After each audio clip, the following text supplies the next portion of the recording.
I am a Hunts Point native. I actually grew up on Menida Street. You can literally walk to the house that I grew up in. And so Spofford was always right around the corner. And when I would tell people that I'm from Hunts Point, you know, they always have like a loose understanding, and they'd say where, and I'd say Menida Street between Randall and Spofford. And the moment you said Spofford, you'd get a little like, a chill in the air, right? People knew what Spofford meant, what it represented, and that somehow became indicative of the community around it. We often hear that the Bronx is a forgotten borough, and I partly think that is true. But when you talk about the Hunts Point Peninsula, I would even add that this is, or was, the forgotten neighborhood, even within the Bronx. So much of this area was just written off. You know, this was an area unfortunately known for drugs and prostitution and crime, and of course, Spofford. And so many folks, whether from New York City or even throughout the Bronx, made a point to sometimes avoid this area, to not bring investment to this area. And we've seen the impacts of that. We read a lot about how is it that we're gonna correct some of the wrongs that society has committed. We take down street names and we tear down statues. But what happens at this footprint, for me, is the single biggest example of impact investment. This is the single biggest contrast between what it is that we're trying to correct or tear down and how we're going to replace that to make a real difference. Yes, we have to build communities, and yes, we are building, we're creating jobs, but more importantly with this, it builds hope. With this, it builds a spirit for the Gilbanes and the Hudsons of the world. Thank you for taking on this, because you show that you're doing more than just building or planning for profit. You're planning with a purpose. The Peninsula, to me, really builds upon the plan that we articulated back in 2014 for addressing the affordable housing crisis. But that plan committed the city to do much more than just bring housing, but to really work with the community, to center the community, and to bring all of those things that are needed to provide the kinds of opportunity that the residents of this community and the residents of the city as a whole deserve and should be demanding. In 2012, they closed the gates of this detention facility and juvenile detention facility, and I was a district manager. And then in 2016, when I got elected, I had the honor to approve this project in City Hall as the council member. And I can say that this project is a community-driven project from the very beginning to the end. It's always been this mission about transformational change, and how can we do things differently, and how can we do things cooperatively? You know, and it started from planning and listening really with the community to come up with a vision for this revisioning. And it's a wholesale revisioning, as the deputy mayor mentioned, not just about one thing, about housing, about communities, about education, about open space, and about jobs, that the whole thing can happen in one place. We don't have to have a fragmented space.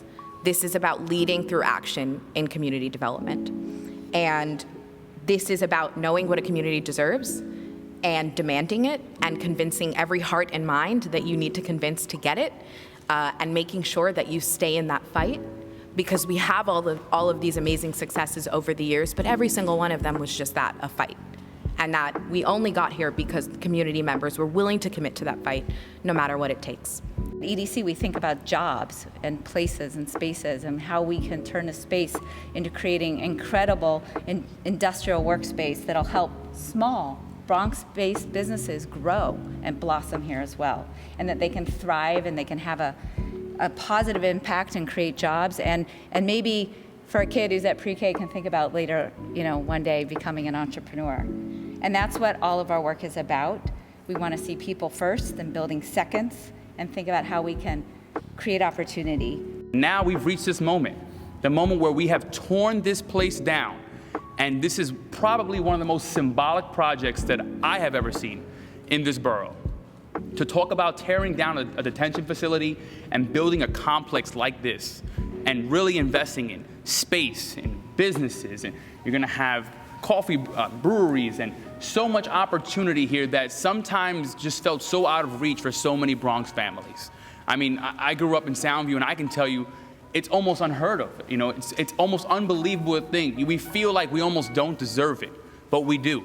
And to see this transformation happen, and only phase one, still phase two and phase three, I'm super excited because our organization, we're a community health center. We provide primary specialty care, but because we're so large, our mission is not around physical health, but over health and how we improve people's health and people's quality of life. And when you look at this development is really about bringing health back into this community. Building housing is just not enough. We have to build communities. We have to build opportunities. That takes some very serious work, as all of you know. It takes creativity, it takes investments, and it takes a partnership. And for that, I'm incredibly grateful to everyone in this room who's worked so hard, who's partnered together to make this happen. We are here because of you, and you've heard that over and over again, but it's more. You have trusted that we will deliver on your dream, and I can only hope that as we build, as we open 1A, as we open Building 1B, as the subsequent phases open, you will continue to have faith, we will continue to partner, and we will continue to ensure and be stewards, excellent stewards of your dream and your vision. And I cannot thank you. I am so honored to be one of those people. We're now seeing all of the promises that were made years ago.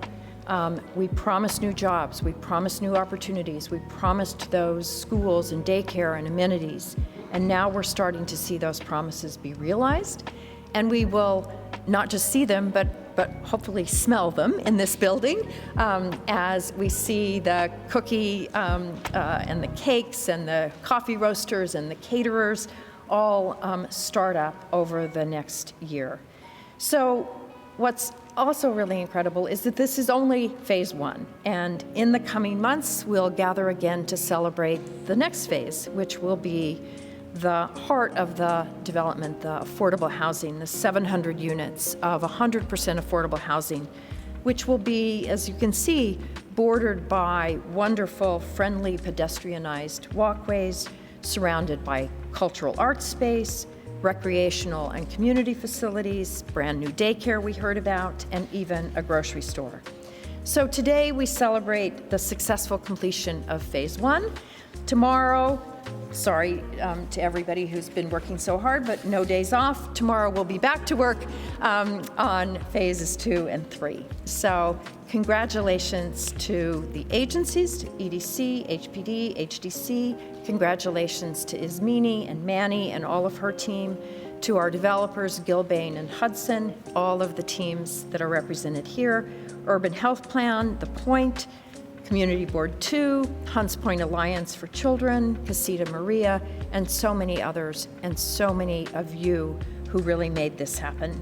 This moment is yours. I'm glad to be here. I'm honored to be here to celebrate with you, not just for this project, but for the way that we worked together, the way that we worked together to achieve a development that does allow residents to achieve their dreams, as the borough president said. So thank you so much for being here, for getting us here, for all the work and partnership that went into it. Thank you so much.